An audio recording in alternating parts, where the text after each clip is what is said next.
அதை விட ஒரு கேடு கட்ட கேவலம் எதுவுமே கிடையாது. எல்லாம் அமைச்சா அவங்க எல்லாம் கட்சியில இத்தனை வருஷம் இருந்ததுக்கு இதுவே இல்ல, வேல்யூவே இல்ல, வேஸ்ட் என்ன கேட்டா.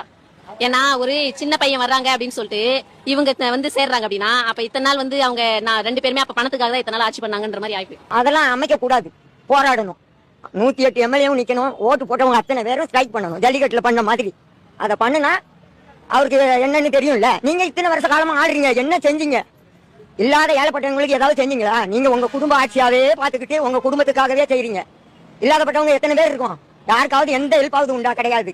இவரை மாத்தி பார்த்தா இவரு என்ன செய்யறாரு அப்படிங்கிறதுக்காக தான் இப்ப எல்லாருமே மாத்தி போட்டுட்டு முடியாது. மக்கள் சப்போர்ட் இவருக்கு தான் இருக்கு. அதெல்லாம் வாய்ப்பு கிடையாது. அந்த மாதிரி எல்லாம் உட்காந்து எல்லாம் ஆட்சி பண்ணனா இவர் 2 வருஷம் அவர் 2 வருஷம் உட்காருவாங்களா? அது எப்படி? அது வாய்ப்பு கிடையாது. அப்படியே ஒத்து போனா கூட இவர் 2 வருஷம் அவர் 2 வருஷம் தான் உட்கார முடியும். அப்படி ஒரு நாள் ஒரு ஒப்பந்தம் போட்டு உட்காரலாம். ஆனா வாய்ப்பு கிடையாது அதுக்கு.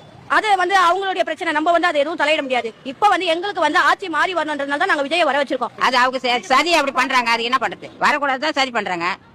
இப்ப எதனா கலாட்டம் பண்ணி அவங்களே ஜெயிக்கிற மாதிரி ஓட்டு போட்டாங்கன்னா அவங்க ஜெயிக்கலான்னு ஒரு எண்ணம் கூட வருவாங்க. அதெல்லாம் நடக்காது. இது விஜய் தான் வரணும்.